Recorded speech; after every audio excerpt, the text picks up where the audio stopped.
Who needs justice? 1. Receipt. February 2017, San Francisco, California. When he started thinking straight again, the first person Chris decided to kill was Ronaldo Holmes, better known back in the day as Ray. Ray and 2 other kids jumped him coming off the 3 Jackson and kicked his ass, laughing as they left him lying there in front of Alta Plaza Park. That was in the spring of 1989, junior high school. What struck in Chris's head from that day was Ray carrying the rake. There'd been a war ball game in PE, and Chris had put one of Ray's crew out of the game. Kid named Charles Fuqua, not a bad guy actually, but nailing him with the ball in the face from a blind angle didn't help, and word spread the rest of the day. So what they did after school, Ray and Fuqua and C.J. Williams, they got on the bus with Chris and chased him off it at his stop and beat the shit out of him. He never did figure out where Ray got the rake, but for good measure, Ray finished him off with it, the butt end, 2-handed across the mouth. Chris was bleeding pretty good when it was all over, and some adult helped him, and they called his parents, and he spent a couple hours in the emergency room. Then he was afraid to go back to school, so he faked being sick for a week. His first day back in the yard, there was Ray Holmes tapping him on the shoulder. He had a wide-toothed comb sticking up out of his afro. He told Chris to remember he didn't touch him. Chris nodded, and that was the end of it. For a while he walked home, down Chestnut to Pierce and up the hills to his house, and eventually he started to relax and took the bus again. He barely crossed paths with Ray or Fuqua or Williams the rest of the semester, and Ray enjoyed himself like nothing had happened, running track that spring and finishing 3rd in the city in the 60-yard low hurdles. Holmes was now on Chris's list. Chris put together the first draft at Starbucks in Mill Valley, following a morning hike on Mount Tam the day after he'd gotten his news. He wrote it out on the back of his venti cafe latte receipt. 1. Ray. 2. DS. 3. Chip. 4. Simmons. 5. Ike's Guy. 6. Video Store Australian. 7. Football Driver. 8. Meyerhofer Situation. 9. Soccer Guy. 10. Eric Mossman's Person. Before he left Starbucks, he entered Holmes Ronaldo in a White Pages San Francisco search. And all these years later, there it was, the only result. No phone number, but an address of 1144 Webster. Right in the old Fillmore neighborhood was where Chris was picturing it, if that was actually the guy. 2. Invitation. When Steiner told him, he hadn't reacted like he would have thought. It was a Monday, a month after the 49ers lost to the Seahawks to end the season 2-14, Chris making a mistake accepting a free ticket to the game. Your results are a concern, Steiner said. There are experimental therapies out there and clinical trials and so forth. He cleared his throat. But eradicating a stage 4 is not something we are entirely optimistic about, I'm afraid. In my opinion, you have at least 6 months, maybe as much as 18. We are recommending treatment, though, Chris. Chris felt like he was watching a compelling TV show, A doctor delivering grave news to a patient. He didn't feel particularly sorry for himself, or terrified, or angry. He was mainly surprised. His stomach had been feeling a little funny, different, for a few weeks, so he went in. "You've got to be kidding me." "I'm 42 years old," he said. "How is this possible?" "I'm very sorry." "Well, fuck you then, I guess." Steiner looked down and rubbed his lip, and Chris walked out of the examining room. The receptionist, Bethany, was at the copy machine. "That was quick today, Mr. Seeley. You have a great afternoon, and we hope to see you soon." Bethany had wavy brown hair pulled back, nice skin, no ring, a twinkle in her eye. Chris had occasionally wondered what might be underneath the surface. "Not my best day so far," he said, "but would you want to have dinner?" She took a moment. "I don't think so, but thank you for asking." "You're welcome," Chris said. "And can you please tell Billy I didn't mean it when I said fuck you?" 3. Chaser. The Marina District had changed a lot, and Chris had mixed feelings. The Italian families had been replaced by kids fresh out of college, working their first jobs in the financial district or down in the Silicon Valley. Chestnut Street on the weekends was like a big fraternity party. Chris liked to sit on the bench in front of Hunt's Donuts and observe the bountiful female backsides that paraded up and down the block. Today he stopped for a beer at Weatherby's. 2 in the afternoon, no one in the place except for a couple guys at a side table huddled around a computer screen. What now? His parents had passed, so thank God they wouldn't have to go through this. He had his sister Bonnie in Boston with his little nephew Bert, and his kid brother Floyd in Arizona. Hard to know how Bonnie would react, since they didn't see much of each other. Floyd wouldn't say a lot, but he would take it hard. Halfway through his third Anchor Steam, Chris decided to tell Shep, the bartender. "Shep, I've got a terminal situation." "That's what I keep saying too, brother. Which is why soon I'm getting out of this business. There's a guy in Marin makes those little houses. All you have to do, find a piece of land. They call it living off the grid. I got like a year to live, maybe a little more. I just came from the doctor." Shep didn't move. "I mean, what would you do? How would you handle it? I've traveled, lived different places, couple careers, good memories, made it to 40, right? That's all you can ask. Right? What do you think you'd do?" Shep poured him a chaser. "Something tells me you're not shitting me." "No, I've had this stomach thing and whatever." "And just like that? This is where you're at? No way, man." "I know, but yeah." Shep gave it some time. "Well, if it was me," he said, "I guess first thing would be let myself get mad. Take a couple days to get that out of the way. Then I suppose I'd be grabbing all the gusto I could for as long as it lasted. Probably try to tie up some loose ends along the way." The guys on the computer were laughing about something. A kid in a Duke sweatshirt took a seat at the end of the bar, and Shep went to wait on him. "What you were saying about the loose ends," Chris said when he came back. "I was thinking of maybe killing a few people."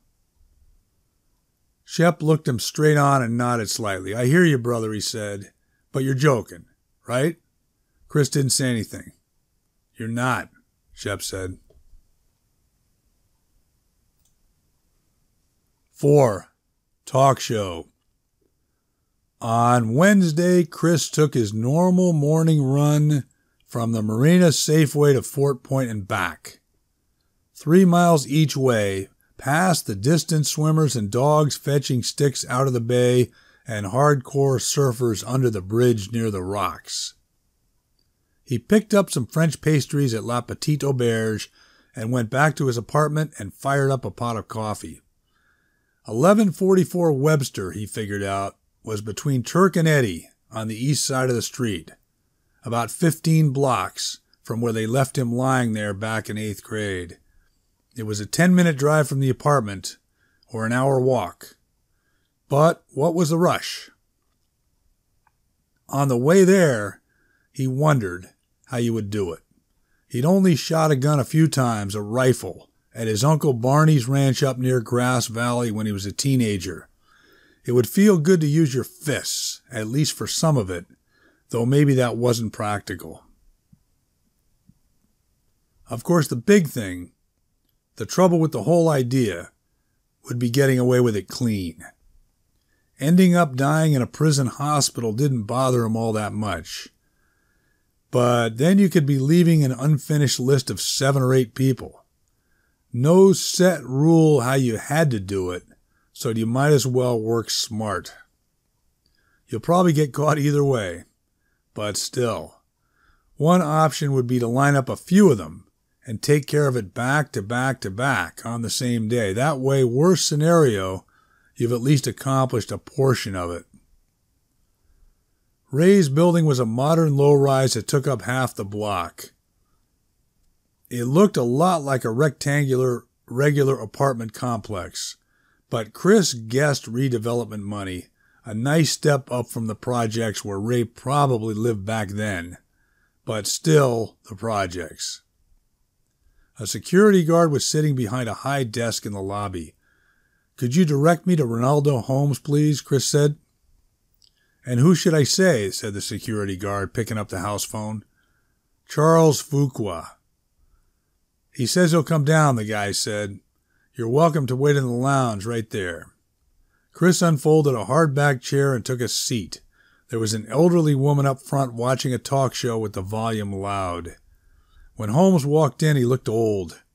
He'd had a high forehead and light complexion and had moved with an easy grace back then. Now he had a slight limp and had gained some weight, but it was definitely him. "Charles, he had a rough time of it," Ray said. "He ran with a bad bunch, got into it." "Oh yeah?" Chris said. "That boy been down for some time now. Which bring me to my next question. Who the fuck are you?" Chris stood up. Ray's eyes were yellow and he was missing an upper incisor. "Chris Seeley. From Marina?" He extended his hand. Ray took it, and Chris knew he knew. "Man, now you're taking me back," Ray said. "You're talking junior high school. Only school I remember, Galileo. Played some ball there." "Is that right?" "Caught me a touchdown on Turkey Day at Kezar. Corner of the end zone. We called it Strong 86 Flag. 2 DBs on me. I went up and got it. We lost to Lincoln. They was full of white boys like you." Chris said, "Remember playing war ball on rainy days?" "Fuck you talking about?" "You remember, give me a call." Chris picked up an old newspaper and wrote his number on it.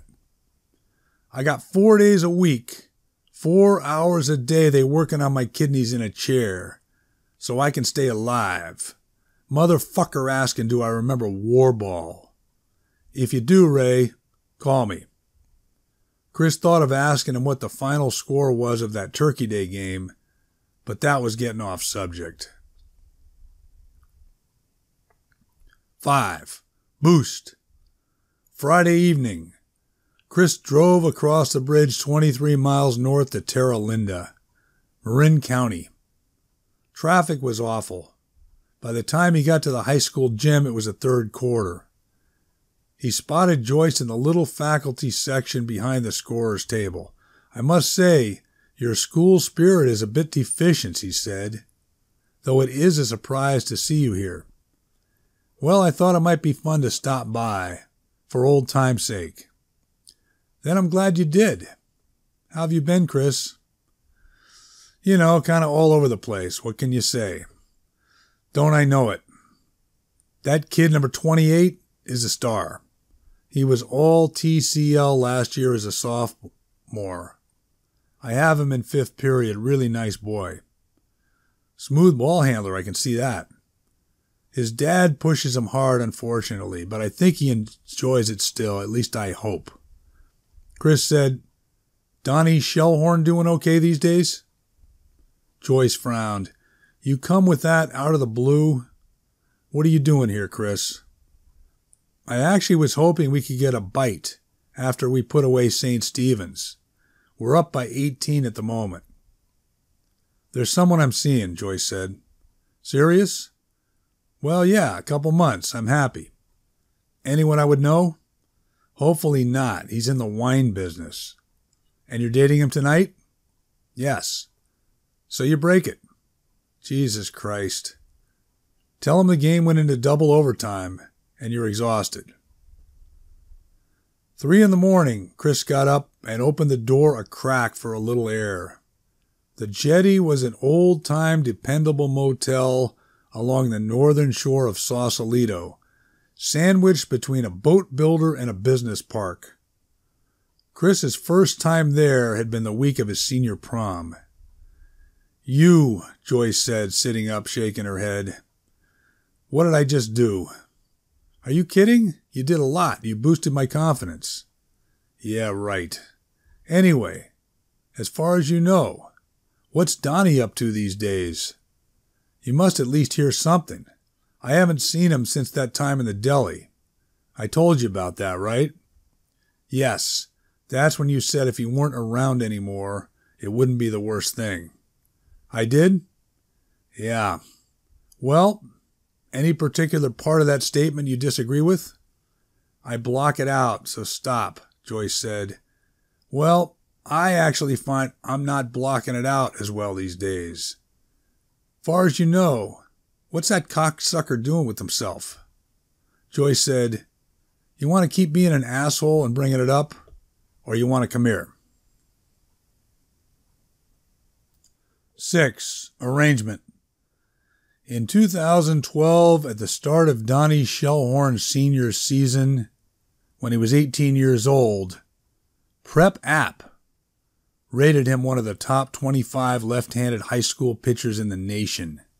He had gone 12-1 as a junior, striking out more than half the batters he faced. He had a relaxed, natural motion, and the radar gun put him consistently in the low 90s.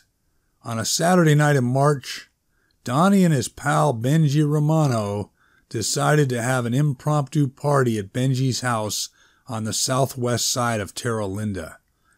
Word got around quickly, and within an hour the party was overflowing out onto the driveway and front lawn. Donnie was in the kitchen, all smiles, putting the moves on Megan Britta and her best friend Lindy Moreta. Especially Megan. The girls were sophomores. They were in the middle of trying out for varsity cheerleading for next year, and they were awestruck that Donnie Shellhorn was paying attention to them. Donnie reached around Megan and poured 3 shots on the counter. Lindy wasn't sure, and Megan wasn't either. But after a minute, Megan picked hers up, gave Lindy an "oh well, here goes," and drank it down. Donnie matched her. He refilled the glasses, and they did a second round. He asked Megan how old she was. She told him 16 last month. She was giggling. Donnie said in that case, why not go a shot for every 2 years, making it 8. He had his arm around her now. Frankie Roan had started talking to Lindy. Someone turned up the volume on the reggae. Donnie stopped his shots at 4, but Megan didn't notice. He smiled and refilled her glass until she got to 8. It went by quick, like it was a game. Megan excused herself and walked unsteadily toward the bathroom. More people poured into the kitchen, and Donnie soon had his arm around another girl. Lindy hung out in the backyard for a while with Frankie and some kids she knew from Novato. When she went looking for Megan, she found her stretched out on the couch in the family room. A couple of people were watching TV. At first, Lindy thought Megan was just asleep. But then, when she got scared and tried to wake her up, Megan barely moved. Of all the students that had passed through Joyce's English classes, Megan was one of her favorites. Some of her essays were so personal and heartfelt that Joyce was convinced she was reaching out. A few times she asked Megan if everything was okay in her life, if there was anything she wanted to talk about, and Megan had said it was all good, until one night she showed up at Joyce's house in tears. Her mom had a revolving door of boyfriends and wasn't around half the time. There was no dad. Joyce fixed her some hot chocolate and listened. She prayed that Megan would make it into a 4-year college, as far away as possible. This was one of the special ones, a bright light, and after Megan hugged her tight when she left that night, Joyce couldn't sleep. This was 3 weeks before the party at Benji Romano's. Chris taught social studies that year, and he had Megan and Lindy in his U.S. history class. He liked to go to baseball games and watch Donnie pitch, and he'd see the two of them in the stands with their group, a couple of all-American kids having fun, ostensibly not a care in the world. They took Megan off life support after 5 days. There was a police investigation, and Donnie Shellhorn got arrested. He was locked up for 6 hours, then he was out on bail, and the lawyers took over. A plea arrangement was reached. Donnie got probation and community service. He accepted a full ride to Ripperton University to play baseball, and he made the starting rotation as a freshman. It would be a successful 4 years for him there, plenty of good times and a couple of awards. The Terra Linda Herald would occasionally chronicle his accomplishments. Chris saw Donnie once when he was back from college for summer vacation. It was at lunchtime in Machi's Deli, not more than a mile from Benji Romano's house, and Chris was in line. Donnie came in with his girlfriend, both of them laughing, Donnie talking loud like he owned the place, acting like nothing had ever happened. 7. Southbound. On Saturday, Chris and Joyce had a late breakfast at Sam's Grill in Tiburon, and he dropped her off. He figured he'd try the San Rafael Library. He was thinking everything you did on your own computer could somehow be tracked, but hopefully using one at the library avoided that. He tried a white pages search, and there was one match, but in Illinois. He Googled Donnie Shellhorn plus baseball, and there were dozens of haphazard results. The kid made a name for himself. You had to give him that. On the third screen, there was a newspaper article from September out of the Marin County Independent Eagle, titled, "Former Pratt Valley Pitcher Tries Hand at Culinary Endeavor," which began, "Following a successful Division I collegiate baseball career at Ripperton University in San Diego, ex-Terra Linda Pratt High School star Donnie Shellhorn is back in the North Bay, partnering in a restaurant gourmet food startup in Santa Rosa." And it went on. Farm to table, everything sustainable, a physical restaurant, but also with an event center and market, all backed by Judson Vineyards of Healdsburg. Quotes from Donnie and his two partners. A photo of all three of them in aprons, giving the photographer a thumbs up. How about that? Chris preferred old-fashioned hard copies of stuff, so he went to the website they gave you in the article and spent the 35 cents required to print out the home page, which included directions on the library printer. Watching the operation for a few minutes, it was clear that Donnie was a good business manager. He had the workers' respect, the type of boss who likely kept it loose and didn't talk down to people, and Chris noticed a couple times where an employee would smile and laugh about something, and Donnie would laugh right along with them.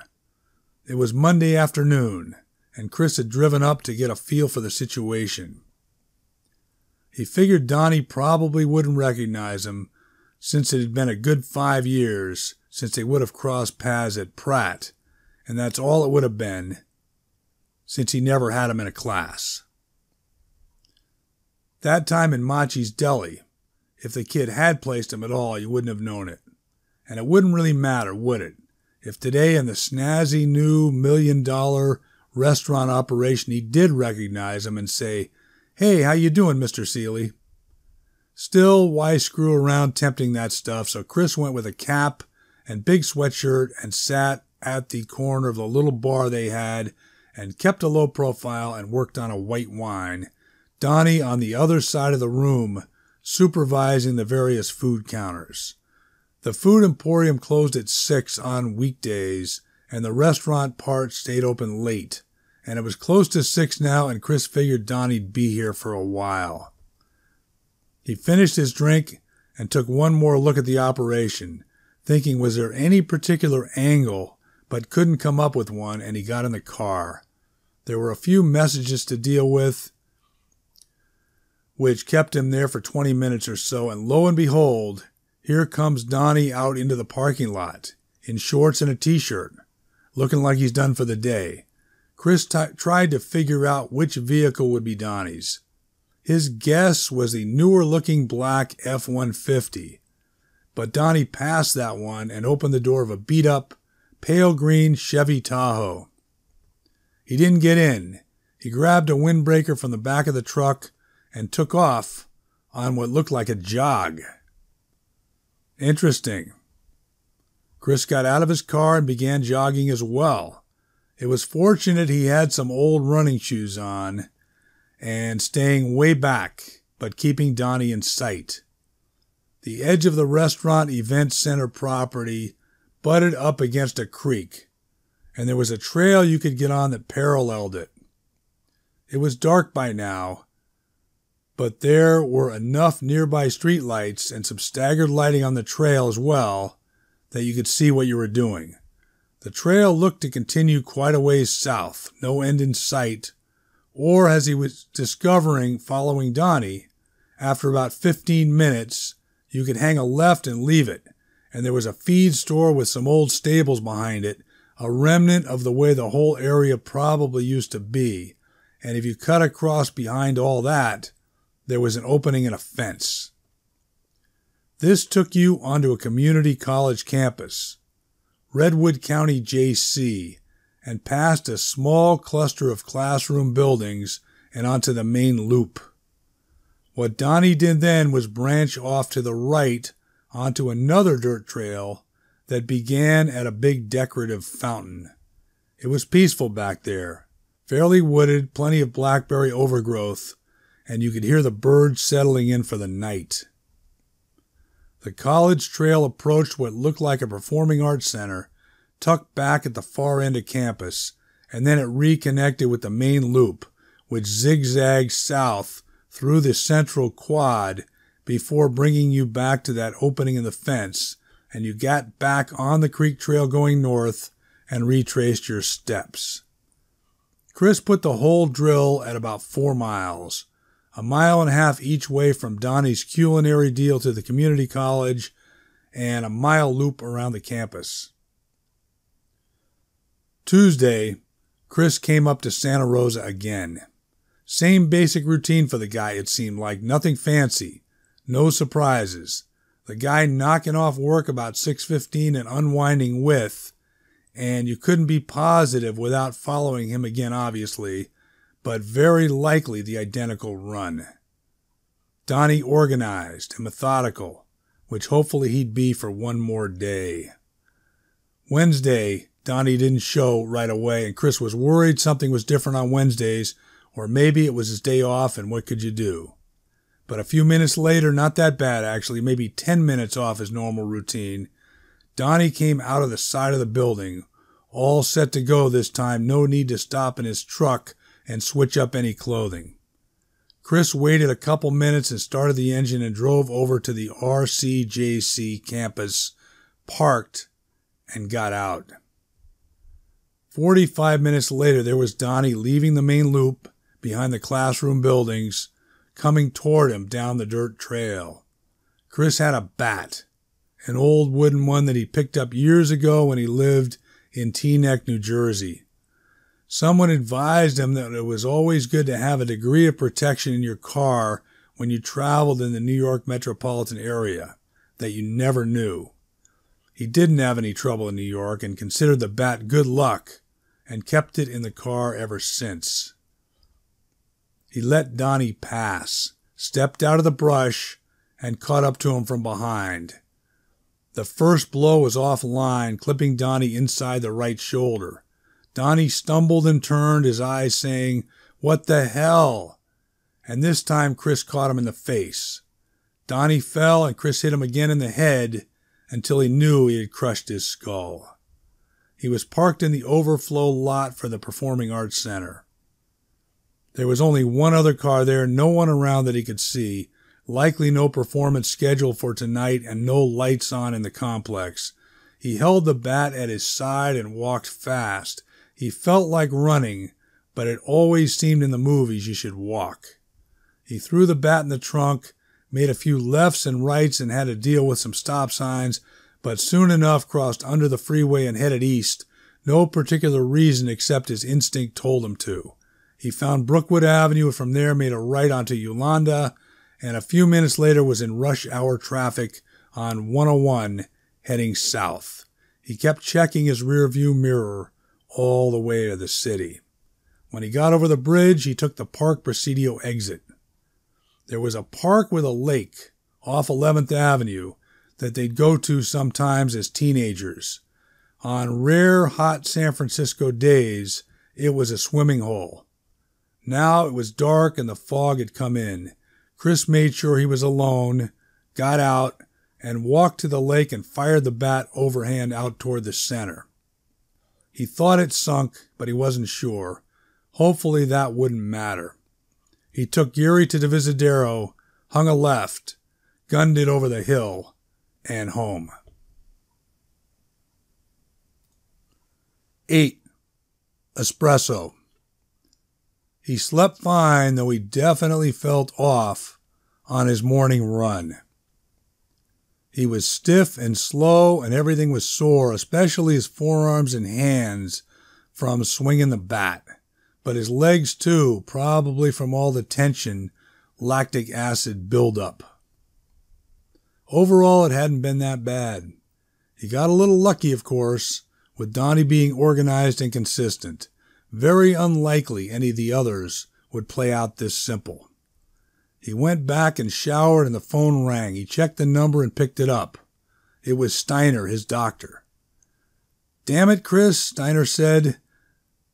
"This is at least the 5th time I've tried to call you. The reason I don't answer is because what are you going to tell me?" Chris said. "I just think you should come in, go over some things." "I told your secretary I'm sorry about the screw you comment. I wasn't thinking clearly then." "Forget that," Steiner said. "Just come in, will you?" Chris knew what was coming. Let's not simply sit around here and do nothing and let this thing sweep you away without a fight. There are options. Chris knew it was bull, but he said okay, mostly because Steiner seemed hurt. The office was on California Street across from the old Children's Hospital grounds. It was a sunny day and there were a considerable number of attractive females sprawled out eating lunch on the large front lawn, so at least that was something. Chris and Steiner were alone in the office. Steiner began his professional due diligence speech, and Chris held up a hand to cut him off. "Billy, where would a guy be going to get dialysis these days?" Steiner didn't answer. "No, I'm serious. I got an old friend. I heard he's on it. I'm wondering if there's a main place or what." "UC does the bulk of it," Steiner said. "They have the newest system and the treatments don't take quite as long." "And if he's a low-income guy on public assistance, that where he'd probably be going?" "Actually, no then. In that case, it would be SF General." "But why don't you find him and ask him?" "Okay, I will," Chris said. "There's no way someone could screw something up, is there, with the treatment? Filter his kidneys with the wrong stuff or whatever and kill him?" "God damn it," Steiner said. "You always were such a stubborn bastard." Chris, this is your life we're talking about, and you're dancing around the subject like an idiot. I know you don't want to hear what I have to say, but can you please give me a chance? Chris shut up. Steiner went through the motions, where we stand right now, the recommended treatments, clinical trials showing promise, a referral to an excellent oncologist. It sounded rehearsed. Billy, you got some patients I can talk to in my shoes who went through those treatments and are still around a couple of years later? I'll see. How about one? One guy. I'll try to put you in touch with someone. Let me work on it. You know what? My energy level is good. So far, it's been pretty much business as normal. You stick me on chemo, that'll be the end. Granted, no treatment is perfect, Steiner said, but Chris, you try nothing, that will most certainly be the end. Fuck you again, Chris said. He swung left out of the building, glad to get some fresh air, and there was Bethany, the receptionist, coming back to work from her lunch break. She was wearing running shoes and had on a small backpack which seemed to tighten her blouse. There was a projection and mass to her breasts that he hadn't been aware of before. You wear running shoes in the office? Chris said, trying not to stare at the situation. Oh no, Bethany said. I try to walk at lunch is all. It's so beautiful out today. I went up California to 10th Avenue and came back on Lake. She didn't seem in a big hurry to return to work.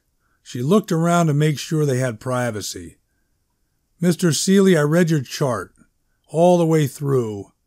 I was troubled by last time and curious. I'm really, really sorry. Number one, it's Chris. 2, sorry enough for that dinner tonight? Bethany smiled. Okay, Chris, I feel sorry enough for you to have dinner with you. They tried New Joe's in North Beach, which had recently opened. At one time, there were 5 or 6 Joe's around the city, but they slowly disappeared.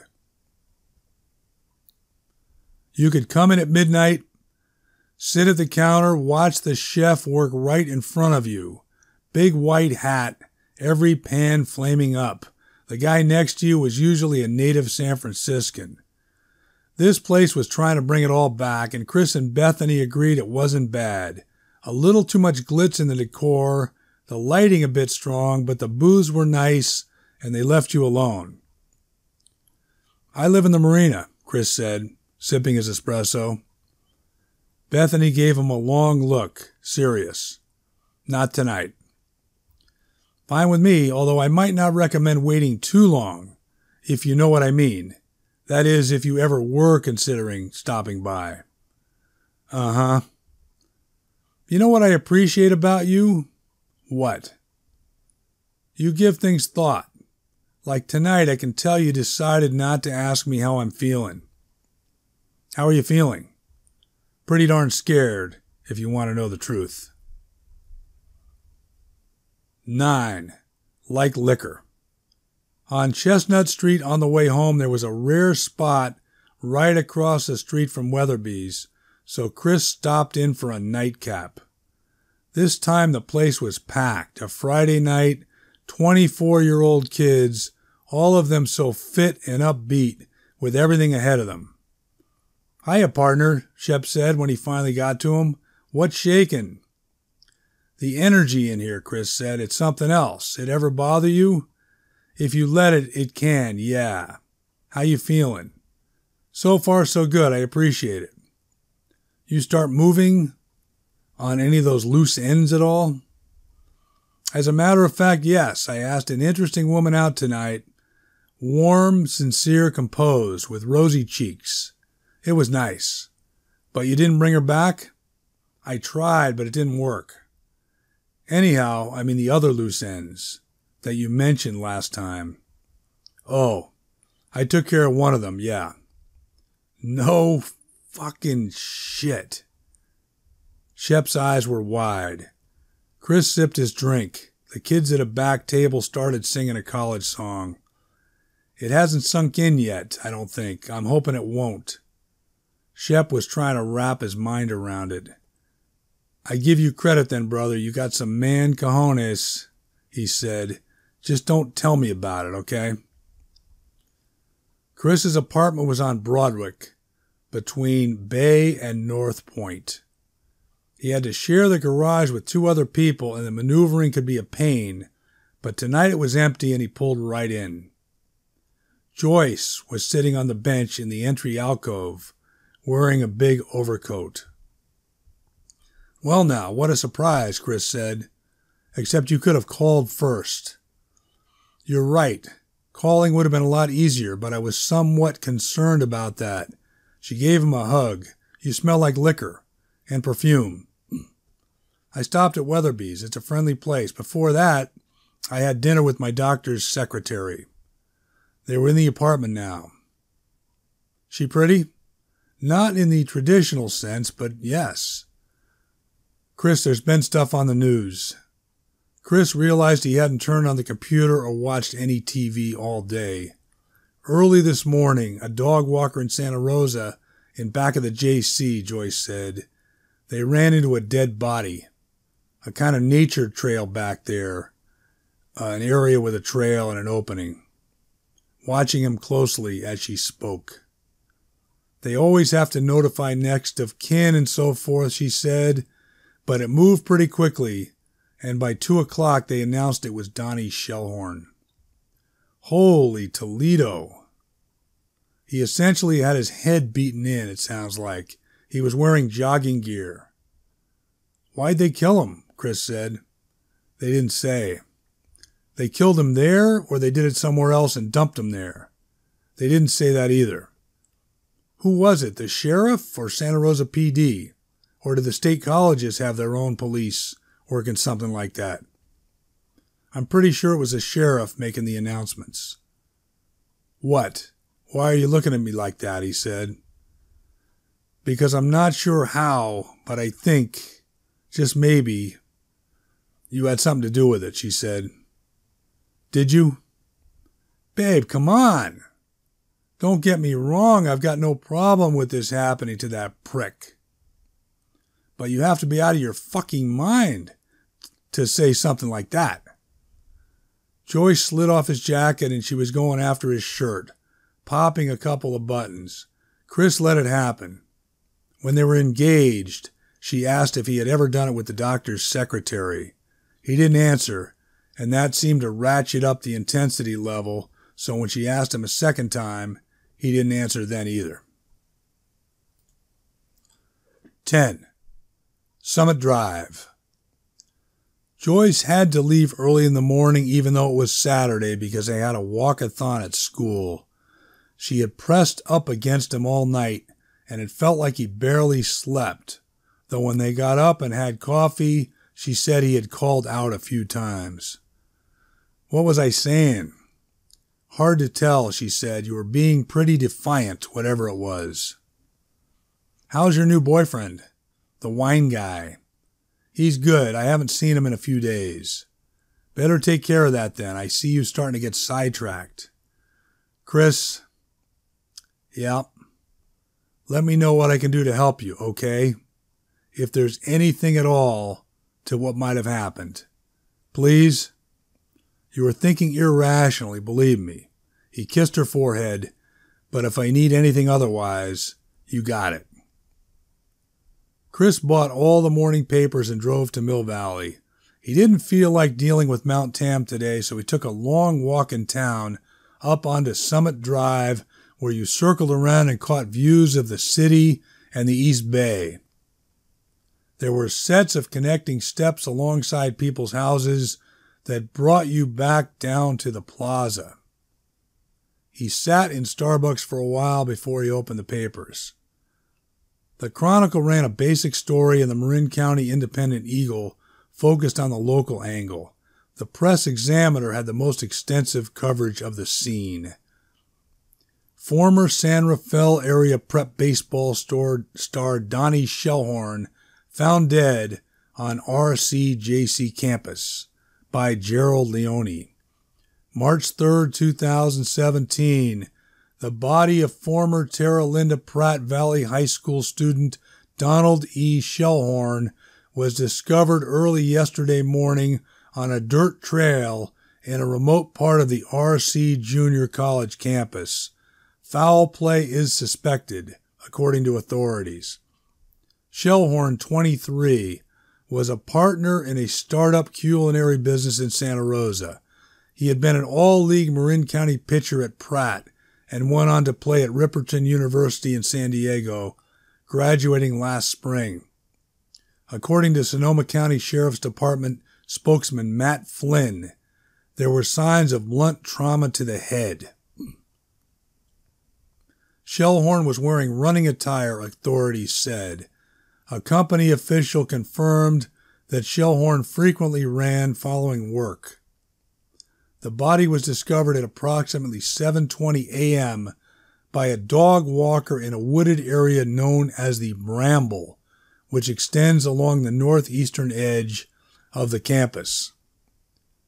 Shellhorn was a Marin County native and attended Pratt Valley High School from 2008 to 2012. He was arrested in early 2012 and charged with manslaughter following the alcohol-related death of 16-year-old Megan Britta at a Southside Terra Linda party. Shellhorn eventually pled no contest to a lesser charge and was given a year's probation and community service, according to Marin County court documents. No suspects have been named in the case. Chris closed the papers and put them in the Starbucks newspaper bin. Pretty straightforward. He knew they always held back information, but his gut feeling was they didn't have a whole lot. In any case, what good was it to waste time worrying about it? He opened a notebook and began a revised list. The original read, 1 Ray, 2 DS, 3 Chip, 4 Simmons, 5 Ike's Guy, 6 Guy at Video Store, 7 Football Driver, 8 Meyerhofer Situation, 9 Soccer Guy, 10 Eric Mossman's Person. The revised list was 1 Ray, 2 Checkmark, 3 Chip, 4 Brigida Problem, 5 Ike's Guy, 6 Simmons, 7 Eric Mossman's. He decided he better tighten things up a bit. Prioritize. You could always expand the list if things worked out and there was time. Chip Reggio had bilked his brother Floyd out of $73,000 when Floyd lived in Las Vegas. Brigida was a vivacious woman in her 50s whose husband screwed around on her right and left. The guy, Meyerhofer, was Chris's tennis partner. Ike was his best friend growing up. He lived in San Mateo and had a neighbor from hell. Thad Simmons raped Chris's sister Bonnie in 1992. They were working after hours in the same office. Bonnie pressed charges, but nothing ever happened. Eric Mossman was a kid from the neighborhood who got killed by a drunk driver. The guy did a little time, not much. Plus Ray. It felt good to have a better handle on it, though the whole thing was overwhelming when you laid it out. Chris was thinking something else too. That you wouldn't exactly write it down as an addendum to the list, but stepped up womanizing was an inevitable product of all this, wasn't it? Who was he kidding to pretend otherwise? People could call him a male chauvinist pig and politically incorrect and an ass, and they'd be right. But then again, let them have X months to live and see how they handle it. And forget the living part. The performance window was going to be even shorter. So you went for it at this point. You just did. Not our best day? A girl smiling at him from the next table, an iPad in front of her. He noticed purple streaks in the hair, bib overalls, Converse tennis shoes. Why, I'm giving it away, he said. I used to get bent out of shape too. Then I decided, what's the worst that can happen? It's not worth it. And you take that same approach if you had a terminal disease or something, he said. Oh, absolutely, even more so. See, equanimity is an essential Buddhist virtue. It means calm and balanced, even in the midst of difficulty. That's the opposite of me then.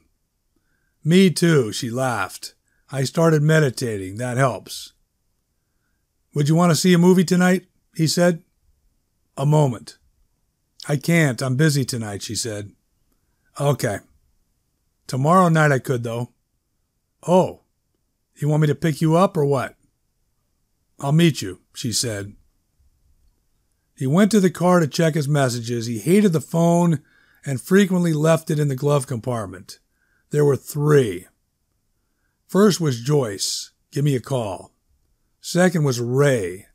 He sounded like he may have been drinking and Chris couldn't understand much. Third was Bethany. Just the missed call, no message. It's me, Chris, he said. He was parked under the redwoods on Throckmorton near the Mill Valley Library. I'm glad you called, Bethany said, and thank you again for dinner last night. This is slightly awkward, but would you have any interest in going to a Warriors game tomorrow night? Someone gave us 2 tickets in the office, and Dr. Steiner can't use them. They're playing Miami. Fuck. Tomorrow night's not going to work out, unfortunately. I'd love to, but I can't. Oh, that's fine then. I knew you liked sports, so I just thought I'd ask. What are you doing tonight? Actually, I'm getting ready to go out. Where are you going? Just out. Anyway, have fun, he said. The library helped a little. One thing he picked up was Thad Simmons might be living in Pocatello, Idaho. Nothing on Eric Mossman's guy. He did a quick skim on Chip Reggio, and apparently old Chip had picked up and moved from Vegas to Manhattan Beach. If he could afford it there, that meant he was probably still bilking guys.